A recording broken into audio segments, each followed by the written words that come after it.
Halo Sobat Hukum, jumpa lagi masih di channel kita tercinta. Kali ini kita akan menjawab lagi pertanyaan dari sahabat hukum juga yang komen di YouTube ya, di salah satu video di YouTube dari Bang Hendrik Leven. Abang kita ini bertanya guys, jadi mau tanya Pak, tapi sebelumnya saya minta maaf, saya ingin bercerita tentang persoalan yang sedang saya hadapi atau alami sekarang.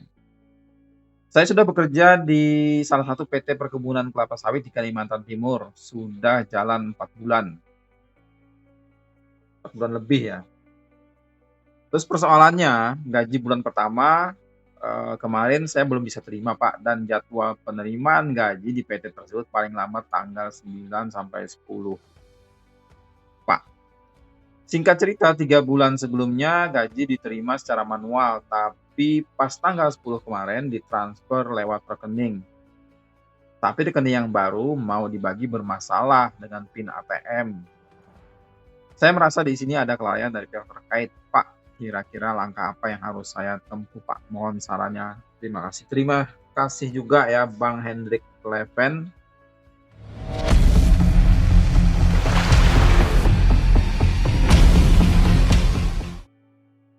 Terkait dengan pertanyaan Abang, langkah hukum apa yang harus ditempuh kalau misalnya terjadi kelalaian ini ya, tidak bayar gaji. Nah, perselisihan antara pekerja dengan pengusaha karena karyawan atau pekerja itu yang tidak kunjung menerima gaji yang seharusnya dibayarkan oleh pengusaha tepat waktu itu dikategorikan sebagai perselisihan hak, Bang ya. Jadi perselisihan yang timbul karena tidak dipenuhinya hak akibatnya ada perbedaan pelaksanaan atau penafsiran terhadap ketentuan peraturan perundang-undangan, perjanjian kerja, PP atau perjanjian kerja bersama.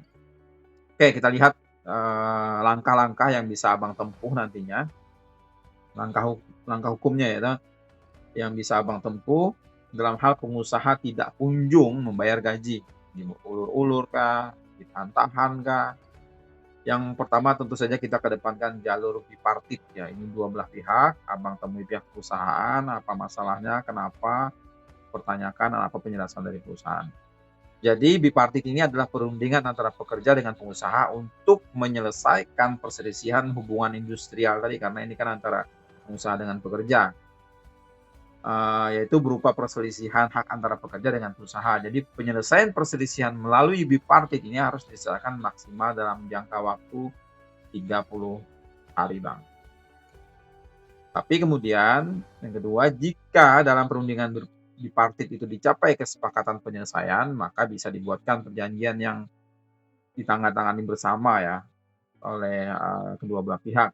Tapi misalnya jika perundingan bipartit tadi itu gagal, kedua belah pihak tadi masih belum menemukan jalan damai, masih buntu, tidak ada penyelesaian, atau misalnya pengusaha menolak untuk berunding, maka penyelesaian kemudian itu ditempuh dengan melalui jalur tripartit yang diawali dengan mendaftarkan ke Dinas Ketenagakerjaan setempat di kota Abang lah di mana.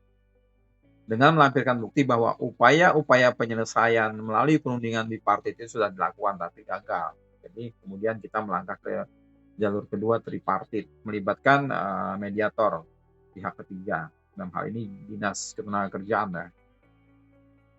Nah, dalam jalur tripartit ini kemudian penyelesaian perselisihan antara pekerja dengan pengusaha itu ditengahi oleh mediator tadi ya, Dinas Ketenagakerjaan.